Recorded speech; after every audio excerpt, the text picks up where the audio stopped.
Olá, seja bem-vindo mais uma vez aqui a este espaço virtual que seja, para a gente conversar um pouco sobre jornada de trabalho e a temática de hoje é jornada de tempo parcial. A dica de hoje, muito importante, como organizar e pensar jornada de tempo parcial. Para você que já me acompanha, já sabe, a gente tem conversado sobre jornada de trabalho, conversão de hora relógio para hora decimal, compensação de jornada, os tipos de compensação de jornada. Na última oportunidade, conversamos sobre jornada noturna. Por que o limite de jornada noturna começa às 10 e termina às 5 da manhã? No caso, para atividade de período noturno urbana, atividade urbana.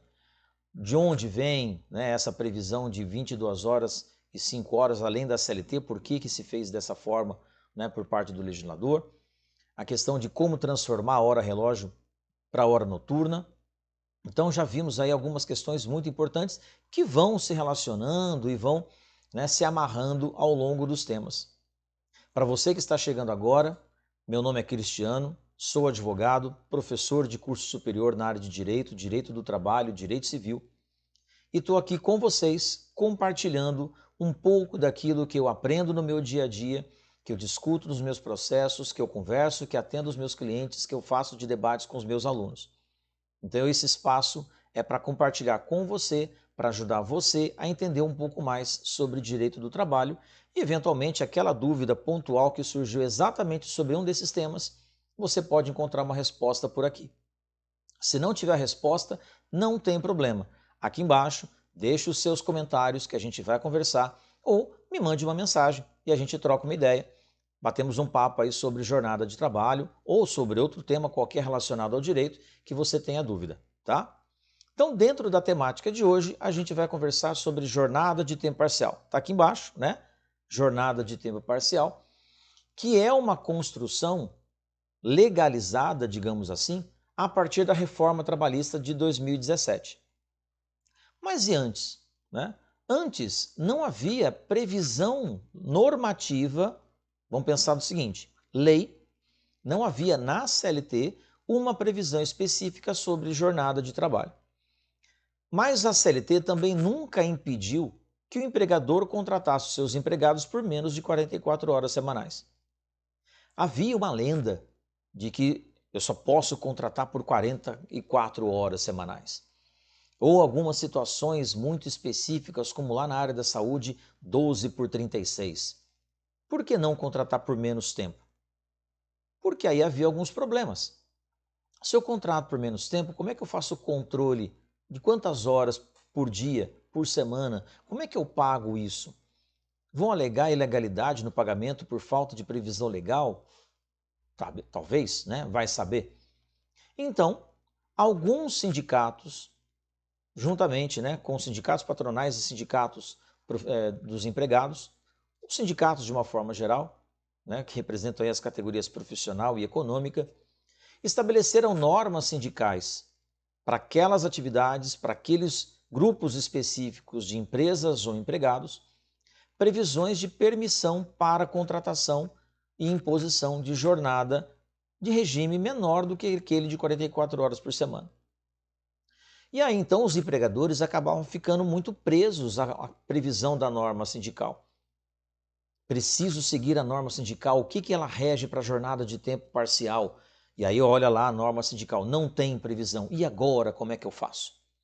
Então depois de muitas demandas, muitas discussões, muitos processos, o legislador resolveu regulamentar de forma quase definitiva aquilo que nós tratamos então de regime de tempo parcial no artigo 58A da CLT, instituído ali pela reforma trabalhista, que foi pela Lei 13.467, lá no ano de 2017. Por que eu estou dizendo quase, regulamentar quase totalmente? Porque algumas previsões ainda dependem de convenção coletiva. Eu posso ter, por exemplo, uma atividade empresarial de um empregador em que ele tem uma jornada de 44 horas por semana para vários empregados.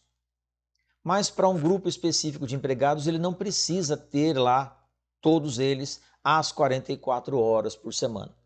Ele quer contratar ou ele quer reduzir no meio do caminho para a jornada de tempo menor. pode fazer isso? Bom, aí a gente precisa observar o que diz a CLT e o que diz a norma sindical. Porque algumas normas sindicais mantiveram a previsão de que alterações na atual configuração de jornada de trabalho precisa passar por assembleia, por votação dos empregados, dos empregadores, se eu tiver uma convenção coletiva, né? Ou se eu tiver um acordo coletivo, conforme o caso. Então, um parênteses aqui, só para poder diferenciar. Convenção coletiva é aquele acordo normativo que eu tenho grupo de empregados de um lado, que representam a categoria profissional, e do outro lado eu tenho grupo de empregadores. Oi, tudo bem? Eu tenho grupo de empregadores que representam a categoria econômica. Então, empregadores e empregados se reúnem, criam uma norma, e essa norma, então, é chamada de convenção coletiva. De outro lado, eu tenho o acordo coletivo, em que uma empresa, um empregador, reúne com o sindicato e estabelece normas que tratam de melhores condições de trabalho, organizam, né, as atividades ali realizadas pelos empregados, apenas para aqueles empregados daquela empresa. Ou eu posso ter um acordo coletivo para uma categoria profissional válida apenas para um bairro ou para uma cidade, e não para toda a região abrangida ali pela categoria sindical, tá? No caso ali pela categoria profissional. Então o acordo coletivo ele é mais específico, ele é mais concentrado, ele é mais focado numa atividade ou num grupo de empregados de uma determinada empresa. Então, a grosso modo, a gente pode fazer essa diferença entre convenção e acordo coletivo, certo? Então, fechando o meu parênteses aqui, é importante então que você, empregador, que você, advogado que atua para empregadores, que você que é responsável pela gestão de departamento pessoal da sua empresa, faça essa análise. A minha convenção coletiva estabelece alguma previsão sobre jornada de tempo parcial? Sobre a instituição de uma jornada de tempo parcial ou sobre a alteração de quem já está trabalhando? Se tiver, observe a convenção coletiva. Mesmo porque a reforma trabalhista também trouxe a previsão de que aquilo que é conversado, aquilo que é negociado, vale mais do que aquilo que é legislado. Embora haja uma discussão constitucional de validade, se é constitucional ou não prever esse tipo de norma, até que o Supremo Tribunal Federal declare inconstitucionalidade desse dispositivo da CLT, vale o negociado sobre o legislado.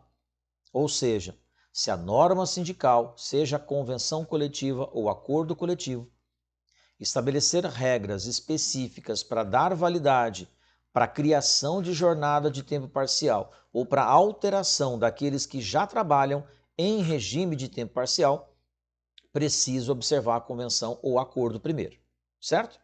Então vamos dar uma olhada aqui no que diz a CLT sobre a jornada de tempo parcial mais especificamente. Quando a gente olha lá para o artigo 58A, que vocês estão vendo aqui em cima, você tem duas modalidades aí, dois limites de jornada de tempo parcial. Uma em que a jornada é limitada a 30 horas por semana, sem possibilidade de inclusão de horas extras. E uma segunda, em que o limite máximo é de 26 horas por semana, com possibilidade de fazer até 6 horas extras por semana. Então vamos entender aqui. Sou empregador, quero contratar um empregado por menos tempo, porque a minha atividade empresarial não demanda que ele fique lá 44 horas por semana. Vamos imaginar, por exemplo, que eu seja empresário da área de alimentação. Eu tenho lá um pequeno restaurante, uma lanchonete, uma coisa assim. Então eu tenho um grupo de trabalho, caso cozinheiro, auxiliar de cozinha, que trabalha as 44 horas por semana, e eu tenho lá os empregados que fazem o atendimento. Atendentes, garçons, balconistas e tudo mais. Então digamos que esse grupo não precise trabalhar 44 horas por semana. O meu estabelecimento funciona para o público no máximo 6 horas por dia. Então por que eu vou pagar para ele 44 horas se eu preciso dele apenas 6? Então eu posso contratar esse empregado para trabalhar no máximo 30 horas por semana. Se a minha atividade, por exemplo, for de segunda a sexta, eu tenho 6 horas por dia, são 5 dias na semana, eu tenho 30 horas por semana. Então, para você que já me acompanha, já deve ter pescado. Peraí, isso aí é compensação de jornada? Eu tenho uma quantidade de horas na semana que eu preciso dividir. Eu não vou dividir em partes iguais de segunda a sábado, porque seria o ideal, mas eu não trabalho no sábado, trabalho até sexta. Então eu vou pegar as 30 horas, dividir de segunda a sexta-feira. 30 por 5, 6 horas. Pode isso? Sem problema. Então, para quem não pegou a referência da compensação de jornada, dá uma olhadinha no vídeo anterior, né? Acessa aqui os vídeos anteriores que você vai poder verificar. Eu tenho uma possibilidade de diminuir as horas num dia, aumentar em outro dia, de forma que no final daquele período eu tenha a jornada semanal trabalhada. E por que eu estou dizendo isso?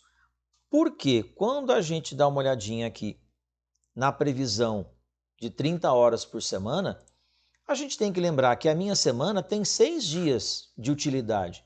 Um é descanso semanal remunerado. Então, um empregado não vai trabalhar. Ou seja, eu posso pegar essas 30 horas e dividir em, no máximo, 6 dias por semana. Posso dividir por menos dias na semana? Claro que pode, sem problema nenhum. Eu vou diminuir a quantidade de dias, vou aumentar a quantidade de horas por dia. Lembrando que o que a CLT coloca não é jornada diária, é jornada semanal. Então eu posso, por exemplo, ter um empregado que trabalhe 3 horas por dia, 3 dias por semana, com 8 horas. 3 vezes 8, 24. No outro dia, no quarto dia, ele trabalha 6 horas. Pode isso? Claro que pode, ué. Porque eu tenho 3 dias a 8 horas, o quarto dia são 6, totalizando 30 horas por semana. A CLT e a Constituição não estabelece que o limite máximo de horas por dia é 8? Estou dentro da limitação constitucional. Então não há problema eu distribuir essas 30 horas na semana entre 4, 5 ou 6 dias para poder completar minha jornada semanal. O que eu não posso como empregador, ultrapassar 30 horas por semana. Ok? Então vimos aí. A segunda possibilidade, 26 horas semanais. Se eu tenho 26 horas semanais, eu vou fazer a mesma lógica, o mesmo raciocínio. Vou dividir isso em número de dias, no máximo 6 dias, para saber quantas horas eu vou trabalhar por dia. Mas nessa situação, como eu tenho uma quantidade de horas por semana menor, eu posso eventualmente ter horas extras para serem feitas. Então, espera aí, nós temos umas questões importantes aqui para analisar. Vamos imaginar um empregador do ramo de restaurante que queira ter empregados trabalhando para ele 6 horas por dia. Acontece que vai ter um dia na semana que vai dar mais movimento. Imagine, por exemplo, que ele vai trabalhar numa véspera, sei lá, de um feriado qualquer municipal. Então a cidade está aquele alvoroço, todo mundo se organizando, a cidade movimentada, gente para lá e para cá, e ele precise alongar o período de prestação de serviço. Né? O restaurante vai ficar aberto até um pouco mais tarde. Sei lá, existe um evento na cidade, pessoas de fora estão participando ali do evento na cidade, um congresso, alguma coisa assim, e ele precisa ficar com o estabelecimento aberto até mais tarde. Se ele tem uma jornada de 30 horas por semana, ele não pode exigir que o empregado faça hora extra. Existe uma proibição de extensão dessas horas para 1 ou 2, ou seja lá quanto for. Não pode. Mas aí alguém pode pensar assim, mas Cristiano, como é que o cara vai fechar o estabelecimento? E se precisar fazer horas extras? E daí? O empregado vai lá e fez. Como é que fica a situação? Então, se ele fizer hora extra, é um erro administrativo. O empregador vai ter que pagar essas horas extras que ele fez, meia hora, 1 hora, 2 horas, tanto faz. Mas ele pode ser penalizado pelo Ministério do Trabalho por não ter cumprido a lei e ter colocado o empregado para trabalhar horas além daquele limite máximo estabelecido. Veja bem, O empregado não pode fazer hora extra, mas ele fez. Vai deixar de pagar? Não pode. E eu já ouvi empregador dizer isso. Não, mas se não pode fazer hora extra, o empregado fez, eu não sou obrigado a pagar? É proibido? Espera aí, companheiro. É proibido como assim? É proibido para fazer. Mas uma vez que ele fez, não pode deixar de ser pago. Senão acontece o que a gente chama de enriquecimento ilícito do empregador. Teve o empregado lá realizando atividade e não teve a remuneração correspondente. É claro que não pode. Então existe um problema. O empregador precisa conhecer muito bem a forma de atividade empresarial que ele criou, aquilo que ele está empreendendo, para poder definir preciso ou não do empregado numa possível hora extra aqui. Não preciso. 30 horas semanais dá tranquilo para trabalhar? Dá. Ótimo. Fecha 30 horas semanais. Não. Eu posso ter a necessidade do empregado em mais horas por dia. Então, nesse caso, eu não preciso contratar por 44 horas, mas eu posso contratar por menos com possibilidade de horas extras. Então, é esse o raciocínio que o empregador precisa ter. A segunda possibilidade, então, 26 horas por semana, com até 6 horas suplementares semanais. Isso quer dizer, a soma das horas extras na semana não pode ultrapassar de 6. Mas e se ultrapassar? Mesmo raciocínio. Vai ter que pagar todas as horas que ele fizer, mas corre o risco de sofrer ali alguma intervenção administrativa do Ministério do Trabalho por estar impondo ao empregado uma hora extra, uma quantidade de horas extras além do limite previsto pela CLT. Já vi empregador dizer, mas se eu estou pagando essas horas, eu posso ter um empregado aqui para fazer aquilo que eu quero. Eu estou pagando, eu não vou deixar de pagar. Aí que é o problema. Não é porque está pagando que tem o direito de abusar. Não é porque está pagando que tem o direito de ultrapassar os limites que estabelece a lei. Então, se a lei estabelece jornada de 26 horas por semana, com limite máximo de 6 horas na semana, um bom empregador, bem organizado, um gestor de RH atento a essas pequenas discussões, vai organizar a jornada de forma que não ultrapasse o limite legal. Um advogado da área trabalhista que sabe orientar o seu empregador, o seu cliente empregador, sabe dizer para ele, olha, tem coisas que eu consigo te ajudar, tem coisas que não dá. Se você ultrapassar o limite da lei e receber uma multa administrativa, 1 hora, num mês, tudo bem, um deslize. 2 horas extras no mês, também, mas já requer atenção. Agora, toda semana você passar, em vez de 6 horas na semana, ter um empregado fazendo 8, 10 horas extras na semana, todas as semanas, durante um longo período, não dá para defender. Aí fica difícil. Então a gente precisa atuar dentro de uma parceria. O gestor de recursos humanos, o advogado atuante na área trabalhista empresarial, orienta o empregador do que deve ser feito e o empregador organiza a sua atividade empresarial para não deixar passar acima daquele limite que a lei estabelece. Porque tem coisas que a gente não consegue resolver. A gente consegue argumentar, mas dificilmente consegue reverter. Então é importante observar isso, tá? Então vou voltar naquele quadro aqui que eu passei para vocês anteriormente, né?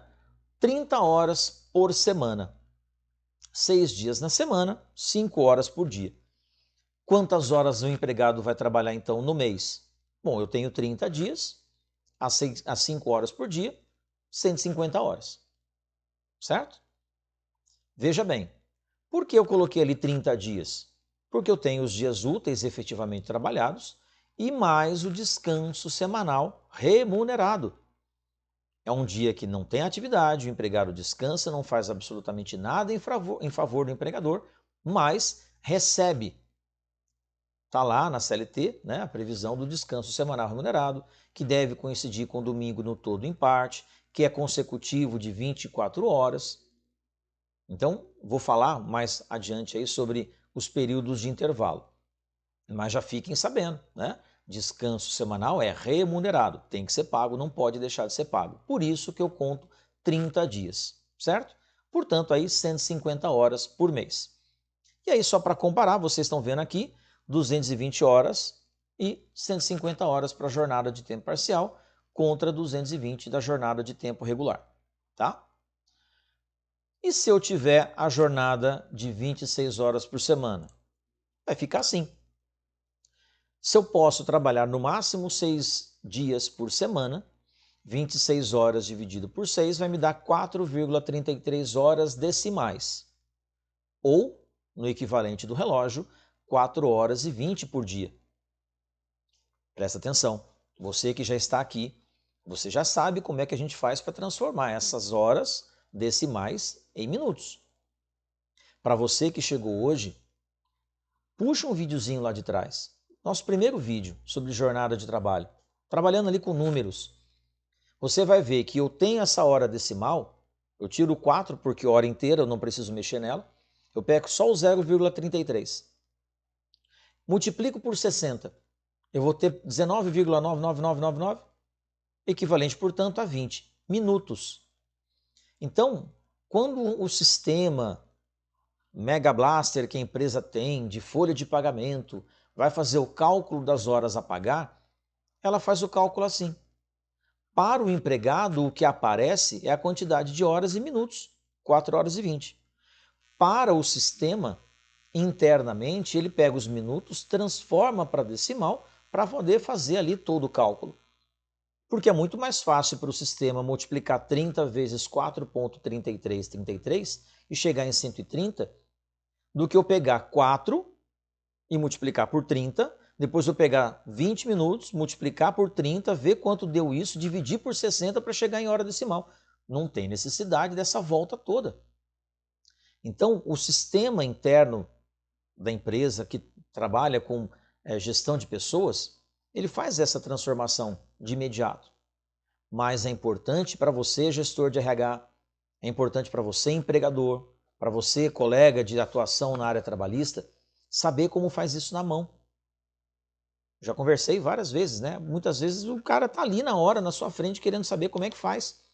Por que ele está recebendo 130 horas? Se ele coloca lá na calculadora 4,2 e dá menos. É hora extra que ele está recebendo? Não. 4,2 é mostrar para a calculadora uma conta menor, um tempo menor. Porque 4,2, que seria, né, 4 horas e 20, não é na verdade. 4,2 é menos que 4 horas e 20, porque eu tenho que pegar 20 minutos e transformar para decimal, para depois multiplicar. Tá? E aí, fazendo essa comparação aqui, eu tenho na jornada regular, 220 horas, a jornada mensal, 130 horas para quem faz 26 horas por semana. Certo? Muito bem. Mas aí a gente começa a pensar assim, ok, já entendi como é que eu faço para montar a minha jornada semanal, de 30 horas ou de 26.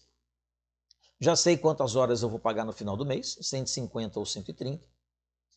Mas em termos de valor, quanto eu pago para ele em termos de valor?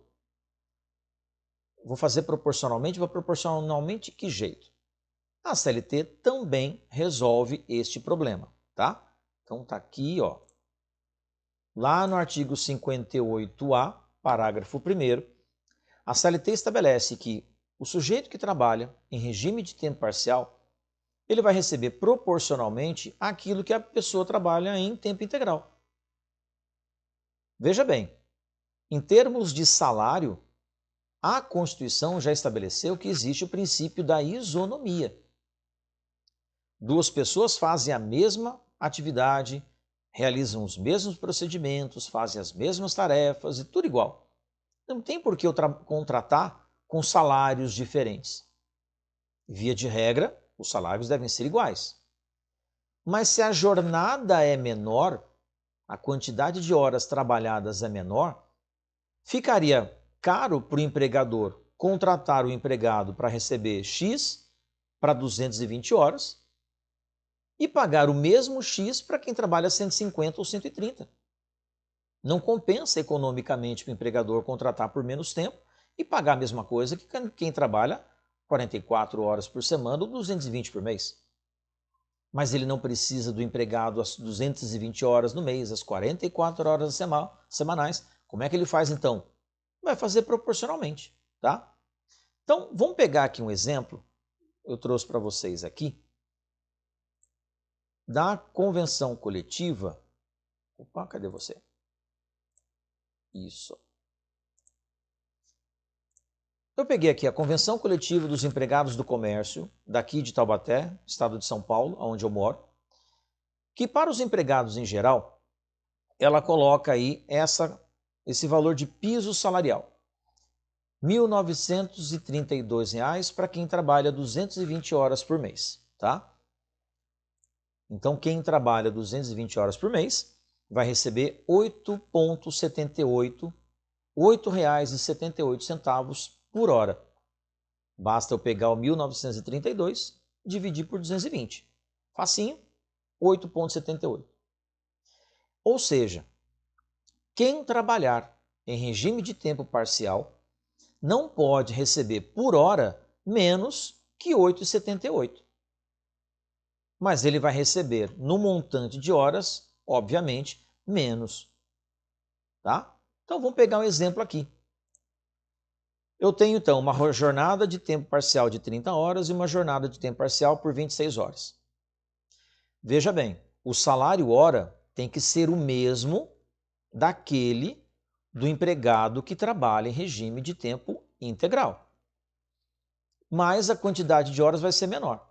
Então, 150 horas vezes 8,78, 1.317.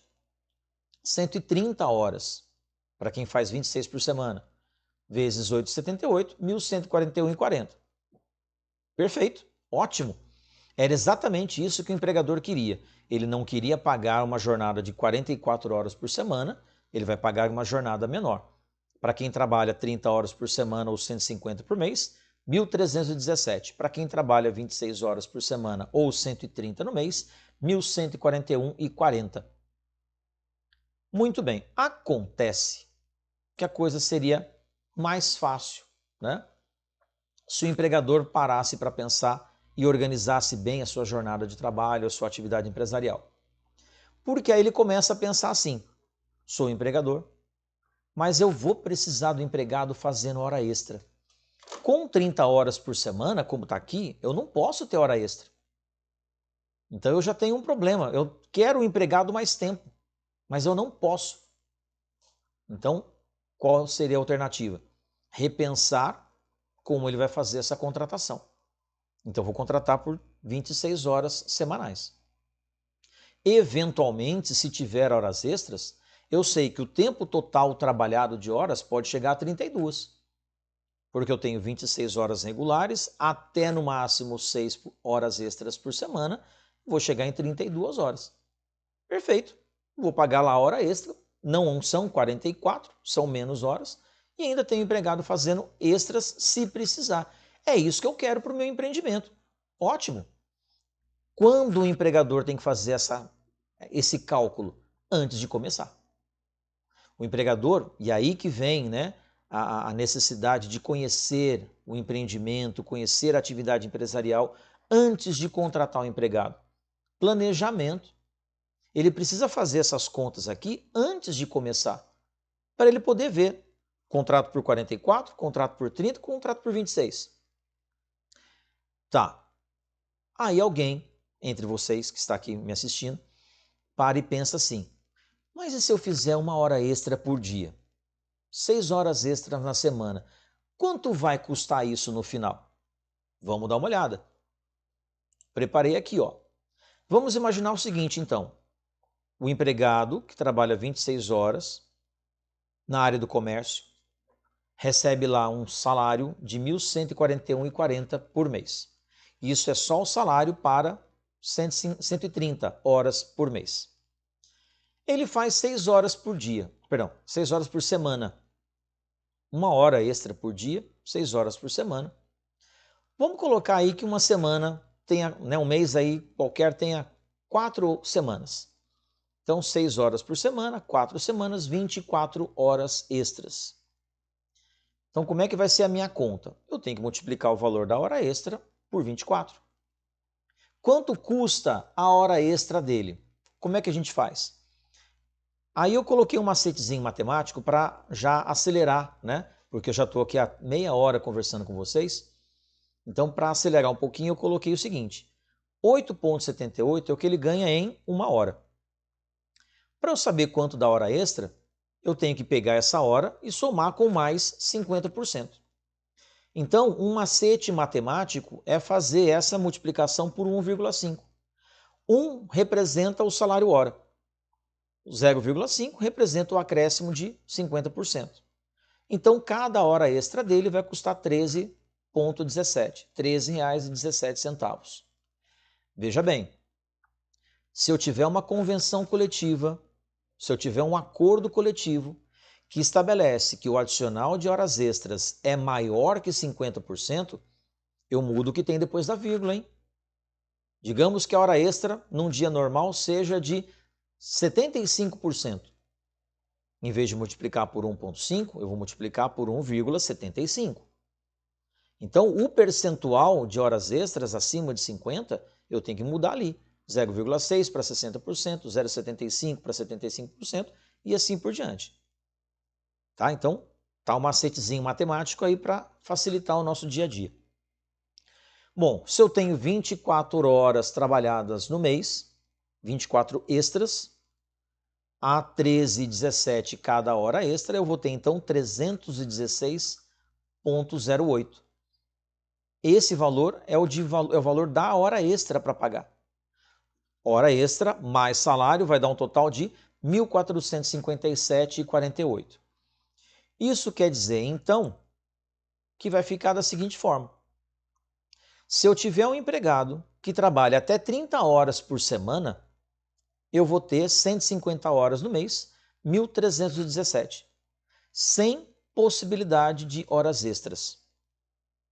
Se eu tiver um empregado do comércio de Taubaté, aplicando o piso proporcional de 8,78 para ele, que é o valor do salário hora aqui na nossa região, e ele eventualmente tiver horas extras, sendo uma hora extra por dia, habitualmente realizada, portanto, 24 horas extras naquele mês, o total que ele vai receber naquele mês vai ser de R$ 1.457,48.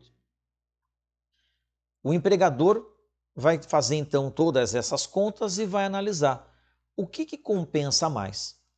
Contratar por 30 horas e não ter hora extra, contratar por 26 horas e eventualmente ter horas extras, ou contratar por 44 horas por semana.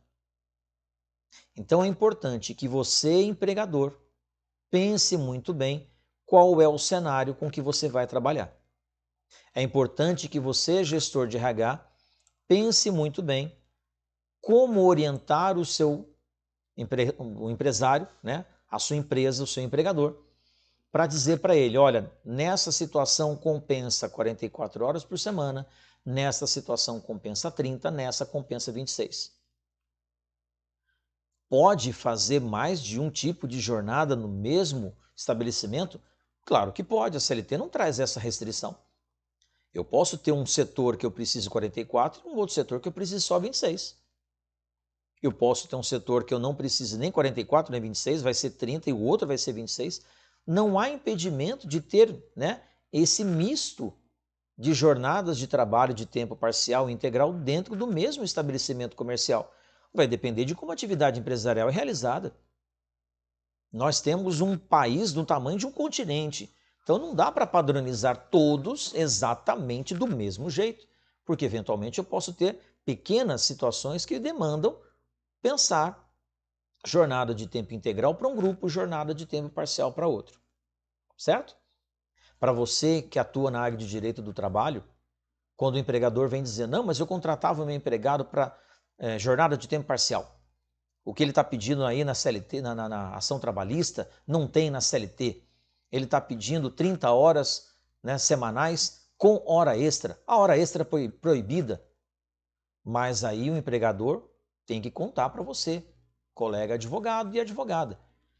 Fazia hora extra? Não, até fazia. Tá. O fato de fazer e ser proibido implica em pagamento e multa administrativa. Não é porque é proibido que não vai pagar. Então, na hora de montar, né, a sua defesa trabalhista de uma reclamação, você precisa pensar nisso. Para você que atua como eu na área de direito trabalhista empresarial, buscando prever demandas, né, a atuação aí preventiva, é importante orientar o seu empregador caso ele queira fazer essa alteração. Vamos sentar, vamos fazer conta. O senhor quer mudar a jornada de trabalho de um setor? Vamos fazer conta aqui junto para ver o que é melhor? 30 por semana sem hora extra, 26 com possibilidade de hora extra, limite de até 6 horas por semana, vamos lembrar. Então é importante orientar o empregador, o seu cliente, qual é a melhor estratégia para organizar a atividade empresarial. E aí, com isso, evitar possíveis passivos trabalhistas. Certo? Eu sei que eu me alonguei hoje além, né, do comum de 20 minutos, 25 minutos. Estou aqui já há 30 e poucos minutos conversando com vocês, mas esse assunto demandou aí um pouco mais, né, de informação, um pouco mais de detalhamento. Então, se você gostou deste conteúdo, se você sabe de alguém que precisa ouvir um pouco mais sobre esse conteúdo, transmite, né? Passa para ele, compartilha com ele essa informação. Se você está me assistindo, se você está me acompanhando, me ajuda a compartilhar um pouco mais. Dá aqui o seu like, né? Curte aqui para mim esse vídeo e os outros também, né? Porque vai curtir um só. Já curte tudo de uma vez, tá? Mas curte. Me ajuda a compartilhar a informação. Me ajuda a compartilhar com outras pessoas um pouco daquilo que eu sei, que muitas vezes pode ajudar outras tantas pessoas a resolver os seus pequenos problemas. Eu costumo dizer isso na faculdade, para os meus clientes. Eu quero resolver problemas, eu não quero arranjar mais um. Eu quero que você resolva o seu problema. Se é trabalhista, se é jornada de trabalho, manda para ele. Se tem a ver com o direito do trabalho, mas é outra área, está com dúvida, vamos conversar. Quem sabe eu te ajudo, te dou aí, né, alguma orientação que pode resolver um pequeno problema do seu dia a dia, trazer um pouco mais de tranquilidade para você. Certo? Fiquem bem. Espero que vocês continuem aqui me seguindo, compartilhando, batendo papo, tirando suas dúvidas, tá? Abraço a todos e até mais.